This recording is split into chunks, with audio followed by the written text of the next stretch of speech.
The COVID-19 pandemic has its heinous clutch on every aspect of life in Indonesia, changing the living conditions of the population for the worse as the people are forced to find various methods of adapting to what is considered the new normal.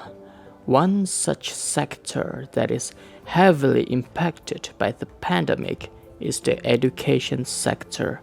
Online classes have been put into effect since the virus first spread in the country since the beginning of 2020, with the learning process relying mostly on virtual meetings, assignments, and online quizzes. Though the online class system was created to obey health protocols and to adapt with a stay-at-home lifestyle while keeping a conducive class environment, it still begs the question of how does it exactly affect the students' ability to absorb the knowledge they are given during class period? How different is it when compared to face-to-face meetings?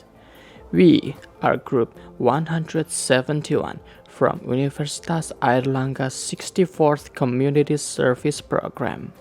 And in this video, we aim to help educate the students of Surabaya during these trying times. One of the worldwide goals that is considered as a necessity in developing countries is good education, a goal dedicated to educating children, increasing accessibility even in remote areas and harsh learning environments.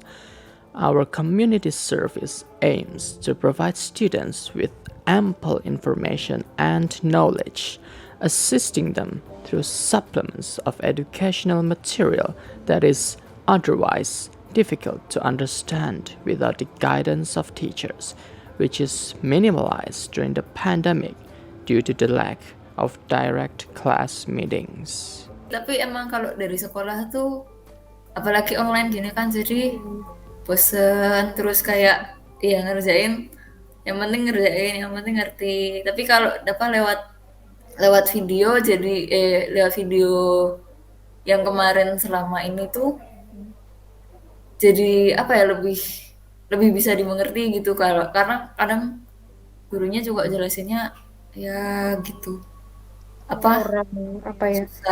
susah dipahami, terus juga belibet kadang tuh. We devised an educational program that is specifically tailored to handle the issues present in online school sessions for high school students in Surabaya. Is English Time is a program where we focus on helping kids learn basic English grammar that is taught in school curriculum in a simpler way to understand and much easier to follow along with. Fluency of the English language is an important skill to have on a global scale, and as students of Airlangga's English department, we feel like we have a responsibility to share our knowledge to others. Of course, fluency is not something that is easily achievable without theory application, and we ended our program by practicing the materials through a legend translated in English, also an attempt to familiarize children with local tales. We opened our program during the first week with an introduction to basic grammar, introducing the various forms of past tense, mainly simple past tense and past continuous tense. Nah, jadi past continuous tense ini formnya ada bermacam-macam. Yang tertera ini ada 3. Jadi yang pertama itu bentuk afirmatif, seperti yang barusan dijelaskan oleh Rudi, itu yang biasanya kita gunakan untuk. In our second week, we gave the students a slightly more advanced material about the types of adverbs and how to properly use them in a sentence. Nah, contohnya adalah here, far, behind, outside. Here itu contohnya itu artinya di sini, far itu jauh, behind itu di belakang, outside itu di luar. We found that the participants are most excited about the adverb material, as during the second week, the number of students who responded doubled from the first. An interview with one of the participants expressed how the adverb material helped in greatly improving their grammatical capabilities. She explains that while adverbs are marginally more complex than tenses, she prefers it over our first material. Suka semua sih, tapi apa yang adverb itu penyampaiannya aku suka, terus gampang dipahami. Jadi biasanya adverb itu aku cuman kayak apa, nebak-nebak, naruh-naruh gitu. Kan tadi kita udah bahas materi yang paling disukain. Nah, kalau menurut kamu yang paling susah itu yang mana? Soalnya kan bahasa Inggris itu kan juga nggak semua bisa gitu loh.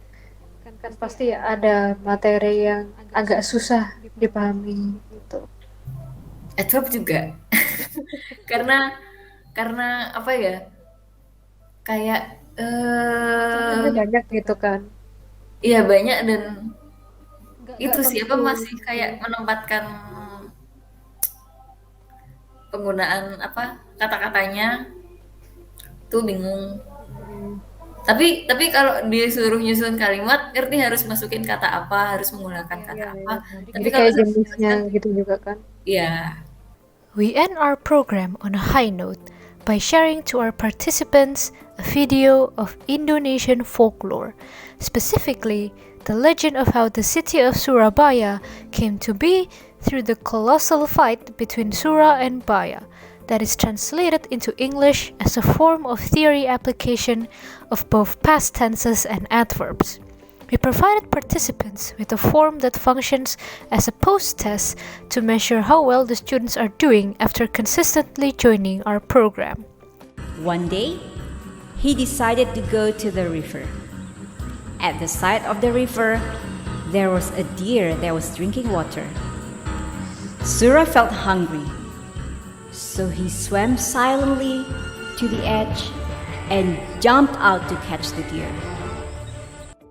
Our program is successful in educating the children about the English language in a method that simplifies the materials and was explained from the point of view of college students who are similar in age and also in the process of learning the language. Terus terakhir kesan pesannya selama mengikuti program kami ini gimana gitu? seneng. Tapi apa ya, sebenarnya pengen bisa kayak mungkin diskusi langsung gitu atau gimana, tapi emang kalau ngelihat dari apa teman-temannya ya gitu, dan lagi kan sekolah juga udah makan waktu banyak, tugas juga numpuk terus Sibuk juga aja. ya. Our presence in the community was welcomed with open arms, and we hope that with our helping hands, education is more accessible to all children for the betterment of the nation.